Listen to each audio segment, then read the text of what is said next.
Welcome back to another week of Limbus Company patch notes analysis and new ID showcase. Now, this week we actually do have some stuff to go over. Those, of course, being the breakdowns for the two new IDs, Mero and Don Quixote.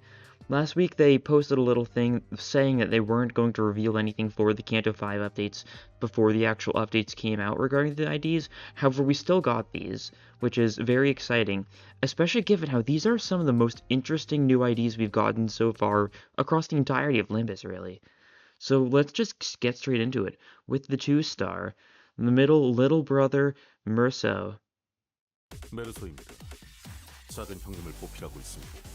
이성입니다. 식구 안에서 일어나는 사소한 실수, 그 실수를 나서서 덮어주는 것은 제 사소한 즐거움입니다. 그것이 의리라고 배웠습니다. 어디서 무슨 일이라도 당했습니까? 이리 와서 자세히 설명해 보시죠. 장부에 적어도 반드시 갚아드리겠습니다. Middle Mero, is a blunt unit as you'd expect. He's a bleed unit, that's for sure. It's a minor amount of bleed, really. He doesn't have any bleed count. It seems like more of a little bonus effect he has more than anything. But his most notable quality is that he's an envy-focused unit. Now, we haven't really gotten any IDs that focus on a specific sin before. Really, like, nothing like that at all, which makes this really interesting, especially since there's also a signature status effect inflicted by the middle vengeance mark. So let's just take a look at these skills first and foremost. So first things first, vengeance mark is a constant thing that's going to happen pretty much whenever there's any middle identity in the fight, and whatever enemy deals the most damage to allies is marked with vengeance marks, which means it works pretty similarly to Justice from Ruina, that being, marking someone as a villain and doing more damage against the villain. Although, of course, that's just a mechanical thing. Of course, it doesn't make any sense why they're connected lore-wise. But looking at a skill 1, we remember a 2-coin Sloth Blunt attack. On Clash lose, gain envy damage up next turn. This may be a pretty weak rolling skill 1. Maybe, who knows. Or it could just be for the sake that if you actually lose the clash, that means you're going to take damage, and therefore whoever hits you is going to get hit by Vengeance Mark, which is going to be something you're going to see a fair bit with these units. The fact that there's quite a bit of incentive to actively being hit a little bit just to make sure you can control who gets Vengeance marked. So overall, it inflicts bleed with the first 2 coins. Minor effect, we'll see how much the envy damage up is, but it seems like a good skill to use if you, I guess, are fine with losing a clash for a little bit of damage up next turn. Now, the skill 2, Chains of Loyalty, is pretty much his main skill, really. It's a 2-coin Envy skill, and of course, that being Envy is why it's the main skill. On combat start, apply Envy power up to allies adjacent to this unit on the dashboard, and also apply Envy damage up to them when they select Envy skills from the affected skill slots. So, whoever's to the direct left and right of Mero on the dashboard just gains Envy power up and damage up. I don't know why it only gives Envy damage up when they select Envy skills, since it would only matter if they selected Envy skills, but maybe there's like a small difference there. So this is a very good skill for just getting Envy chains going, and just trying to buff the people going for Envies on both sides of Mero, which is very interesting, that's for sure. And of course, the skill 3, Recording, is a 3-coin Blunt Wrath skill. At X plus Envy Resonance, gain coin power, and at Y plus Envy Absolute Resonance, gain coin power. While this isn't an Envy skill itself, it definitely synergizes with Envy skills. If the rest of the people on your team are going for Envy, then you can get some buffs onto this skill. It's hard to say how much, but that's interesting. And with the coins, the first coin, on hit, if target has Vengeance Mark, inflict plus coin drop next turn. Third ID to have, plus coin drop following Encore Heathcliff and Regret Faust. That's interesting. Once again, it's hard to control who has the Vengeance Mark in normal encounters. It's hard to target the correct person in normal encounters. In focus encounters, it is absolutely going to be easy to just straight up target the person who has the mark. But in normal encounters, it'll be up to chance whether or not this set can actually trigger its effect. And the third coin is a similar thing. If target has Vengeance Mark, inflict Envy Fragility next turn. So this really is, once again, another setup unit. This is very strangely a very buff-oriented unit, it seems, given how it gives Envy damage up to allies, Envy power up to allies, inflicting Envy Fragility plus coin drop, which make it seem like it'll be a very good support for going for full Envy teams. And of course, continuing the trend with the Envy team, if we take a look at his counter, Multifold Retribution, if it X plus Envy Absolute Resonance, including this skill, gain coin power, and for the first time since Sun Shower Heathcliff, we finally have another multi-coin counter. It's 2 coins, each of them inflicts a little bit of bleed, and of course, the main important thing here is, it's a counter, it's Envy, he can use it whenever he wants, so if he just purely wants to work for Envy chains, he can just use his counter. Anything that has Envy defensive skills, especially Envy counters, is going to work really well with this. Think something like Ishmael. And the Envy resonance is so important, and also counters are very important, because, well, if you get hit, that means that person, if they do more damage to you than any other enemy does to any other ally, then they're the one who gets the vengeance mark. If we look at the passive, Loyalty, we can get a little bit of a better sense to how Vengeance Mark works. At turn end, apply Vengeance Mark to one unit that dealt the most skill damage to an ally. Now, based on how this is worded, it's very possible the Vengeance Mark only works if you actually trigger the passive, whether or not it's a Resonance, which it very well might be an Envy Resonance, or if it's going to just straight up be always active if you have like 3 Envy or something. And of course, if this unit's main target is Vengeance Mark, gain Final Power, so you just get a little bit more damage on your, or a little higher rolls on your skills. And there's another surviving ally from the middle other than this unit and the surviving ally from the middle with the least SP. Both heal SP at every turn, and yeah, once again, so from what we know of the middle, they're supposed to be like a family, quote-unquote, similar to the sweepers, but in a very different sense, most likely. So they very much are going to care about being paired with more of their own kind, especially because that'll synergize with the Envy stuff. And this definitely supports that by just being a bunch of SP heal for both middle people if they need it. And then the support passive, One Family, is a rather interesting support passive. When I have the least SP, heals SP at turn end if there's another ally from the same faction. This indicates that, you know, I don't know exactly what the boundaries are on factions. Like, I don't know if TLA and Rosespanner work together. I assume not. I assume they're different factions. But I think it should be mostly self-explanatory what faction is what. But, like, what about... I don't know. That's an interesting support passive, because it doesn't mean the middle, it just means whoever gets chosen needs to have the same faction as the random unit, or not the random, but the least SP unit that has been chosen. And then they can get a little bit of SP. Definitely could synergize well if you need SP very much on a team, although it's probably not anything too important for support passive. But overall, very interesting 2-star, that's for sure, being an Envy support unit, and just focusing on Envy a bunch. Vengeance Mark exists, being, you know, a very blunt damage, and a little bit of bleed. There's a lot of stuff going on, and, of course, that's only the first identity, because that's the 2-star. If we want to see that gimmick put even higher, then let's take a look at the 3-star of this banner. Little Sister, Don Quixote. Don Quixote요. 중지의 작은 아우이자 작은 형님의 든든한 수하. 잘 부탁하네. 중지의 사람과 식구를 건드는 것이야말로 죄악이지. 그것을 몇 배로 되갚아주는 것이 정이고. 여기 그대의 이름이 있지? 지워지길 바라나? 그럼 그만 죽어야겠고. Middle Don Quixote is the 3-star of the banner, and it's a very similar gimmick overall to Merceau, although she's a lot more offensive compared to Merceau's more supportive nature. Of course, once again, she's going to benefit from Vengeance Mark a bunch. Nothing on the actual attacks does, but you know, the passive, of course. Skill 1, checking the book. It's a 2-coin blunt wrath attack. On use, heal a little bit of SP and do a little bit of bleed. Simple enough. Nothing too special there. It's just supposed to be there if you need a little bit of SP, I suppose. Now, the skill 2, Proof of Loyalty. 2-coin blunt envy skill. On combat start, this skill gains offense level by highest absolute resonance divided by X. We'll see what it is. It'll probably be highest absolute resonance divided by 2 divided by 3. It depends. It's offense level, so if it was divided by 2, then you need a 6 resonance to get a coin power up of 1 on this, or a clash, or a roll up of 1 on this thing.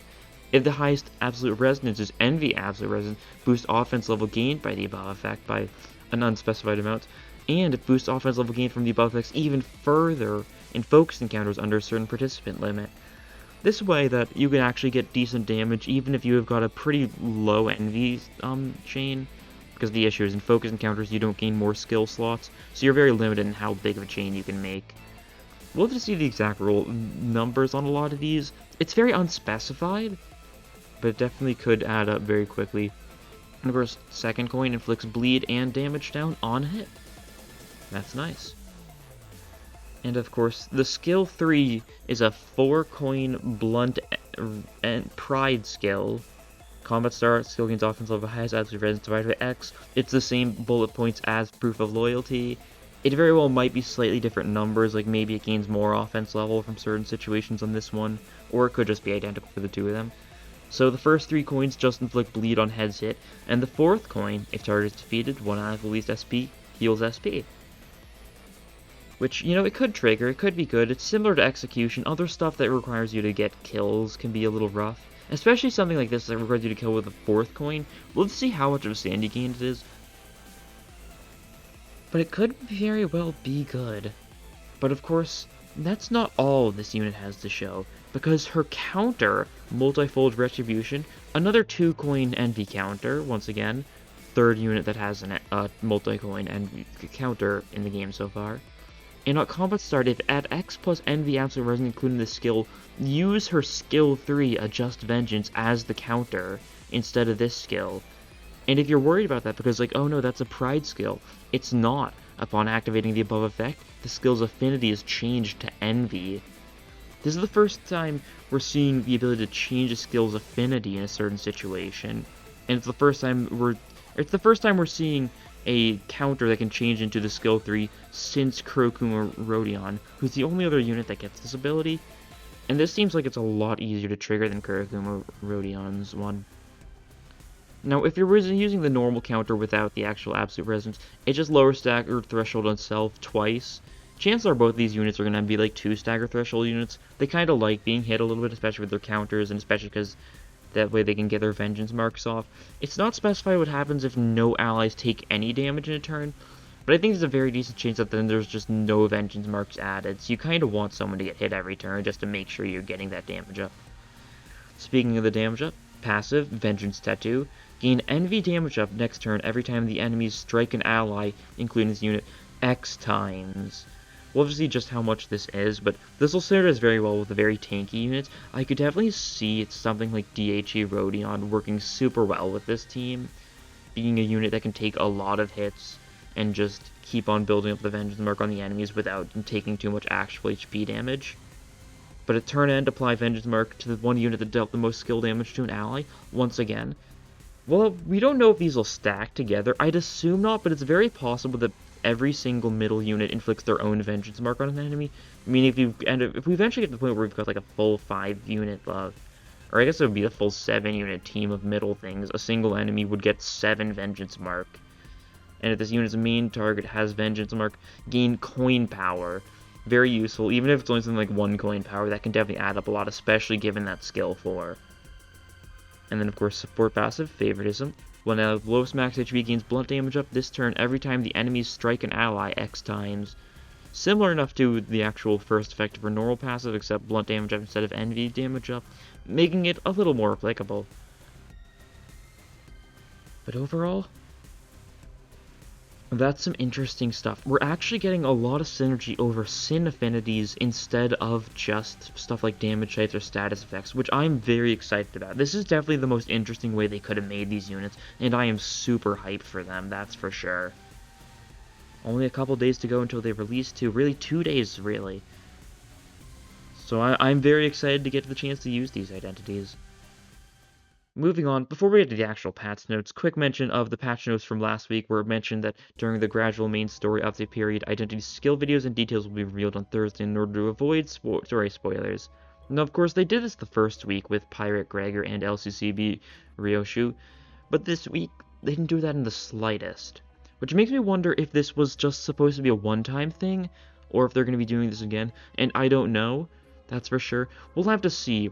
I think it'll depend. If we get a video on Friday, that means we're almost certainly going to get the identity breakdown.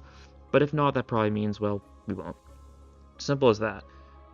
But that's enough of that. Time to actually look at this week's patch notes. The patch notes specifically for the second week of Canto 5. Of course, maintenance will go at normal time, 2 hours. Unlike last week's 6 hours, it's a normal maintenance this time, so only 2 hours. Update contents, the 2 new identities, they've been added. Gradual main story and battle pass updates. We get the second part of Canto 5, however long that's going to be. And also, the battle pass level up to 40 will be unlocked, which it doesn't specify here, but that means we're going to get access to Effervescent Corrosion Hong Lu and 9-2 Faust, both of which are tests, or both of which we thought were tests. And of course, XP Luxcation 5 added.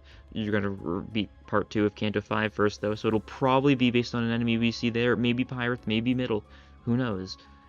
But what I was saying about Effervescent Corrosion Hong Lu is the fact that they're changing the actual rating of it from a Teth to a He. Now, this is very interesting. It's probably because Hong Lu already has 2 Teth egos and they don't want to oversaturate it, so they were like, yeah, let's just make this one a He instead. Which is interesting. This means it's competing with Dimension Shredder instead of Rose Desire and Soda, which is a little bit harder competition, but still, it very well could be a very interesting ego to use. Especially because there's a decent chance it's going to be like Gluttony or something. It very well could pair well with K-Corp Hong Lu, maybe? Maybe even something else like, I don't know, maybe Ting Tang, since that's also got Gluttony. Who knows? We'll see. Now unlocking enemy info displays the enemy's levels. Now their levels are not going to be displayed unless the enemy info is unlocked. So if you don't know anything about the enemies, you're not going to be able to see their like offense level, defense level. Very minor effect, that's for sure, but sure. Add an option in the settings gameplay to toggle detailed skill info UI in combat phase. The game now displays detailed skill info UI in the combat phase during focused encounters. Just a little bit more UI, I suppose. Bug fix and improvements. There's some issues with low morale and panic being mislabeled. Issues with some other various things. A lot of random bug fixes. Fixed an issue where Shmi's skill in Canto 5 was incorrectly labeled, where for some reason it was a 2-coin skill, but its actual ammo usage effect was on coin 3 apparently. But it was just a mistake in the description. It was actually on coin 2. Some other various things, fixed text issues for KQE, changed BGM for XP Lux 4, simple stuff. And then, apparently Warp Yisung's skill 3's on kill effect was bugged for a while, where it was giving the unit 5 charge barrier instead of 3. That's being fixed. Hopefully, that wasn't too big of a thing. Not something I particularly noticed. I probably should have, but it's been fixed now, so no issues. And of course, 600 Lunacy. 300 of that is specifically for the Yisung mistake, since it was making him seem a lot better with his charge barrier than before. I don't think it'll make that big of an issue, but maybe it does. And of course, 300 for the update, as per usual. But overall, I'm definitely very excited for this week. On top of the fact that, well, of course, Canto 5 is going to keep being good. The first week of Canto 5 was incredible, but these new units look really interesting. Focusing on Envy, it's definitely a very nice thing to be focusing on the actual sins instead of just being focused on damage, like, status effects. Because so far we've got a bit too much focus on specific status effects, I feel, when sin infinities are such a widespread thing. Hopefully we keep on getting more stuff like this in the future. But anyways, that'll be all for this time. Thank you all for watching, and I'll see you guys the next time. Bye!